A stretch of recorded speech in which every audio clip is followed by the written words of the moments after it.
Using your flash isn't just for indoor use. You can even use it outside to add light to your scene or fill. The key here is to have a flash powerful enough to match the same exposure in the background. Often, onboard flashes on cameras won't necessarily be powerful enough when fighting backlit daylight. All right, so we're here outdoors in the park, and as you can tell, I have the sun beating down on me. And what we're gonna do is we're gonna try and use the flash to fill in the shade that is facing me, the cameraman, with my subject. Now, if you take a look right now, we'll turn the flash off to start with, and we're just gonna take a picture. What I'm trying to do is I really wanna expose the background. I really wanna see the background. I wanna see that beautiful park. I wanna see that sunset, that beach. I wanna see the brightly exposed background, and I wanna see my subject. All right, so you can see this photo. Fill is really shaded there. I'm shooting at a 2/50th because I know that's gonna be my flash sync. I'm at 400 ISO and I'm at an f11 so that I can expose to that background back there. Also, I want as much as I can in focus because right now that's just my style. So let's turn the flash on, and I have the flash at full power. Now I'm starting with full power on the flash because I'm basically battling the sun, and that's a lot of light. So what I'm hoping to do is keep that exposure so I can expose for the background and then fill with the flash. Ready, Phil? All right, so take a look at that. That is really bright, but now we can see that there's a bunch of light on Phil and there's also a bunch of light in the background, and now I'm exposing for both. This is kind of a good way to make an HDR photo, but using our flash as opposed to bracketing or changing our f-stop. Now, I don't like the look of that really harsh flash. Let's try doing 3 different things. I'm gonna go ahead and start by bringing the power down on the flash first.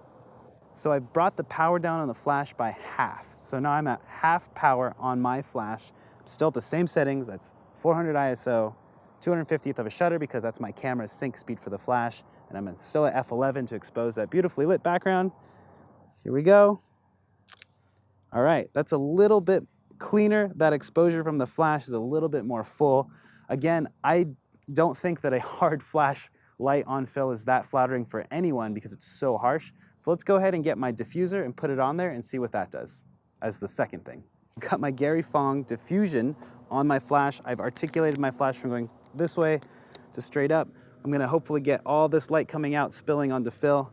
We're gonna put it back to full power because the diffusion is gonna cut down some light. And let's go ahead and take our first shot. Actually, because I can articulate like this, I'm gonna do this, which will keep the flash still on the same level as my lens. Ready for this?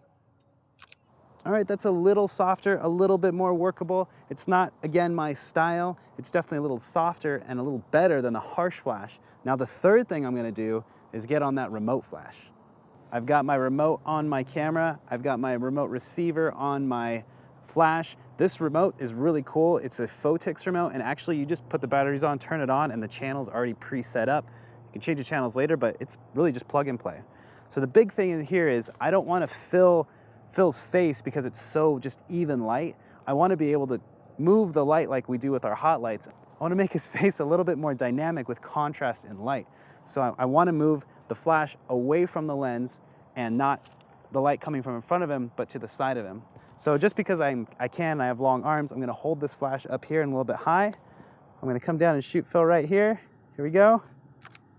All right, a little bit more creative, a little bit more contrasty, a little bit different. Well, that's a little too much. But as you can see here, as I move the flash around, it's still soft and we're still getting the exposure for the background in the back, and it's a little bit more dynamic in the way that the light is falling in different sides of his face and not just right in front of him.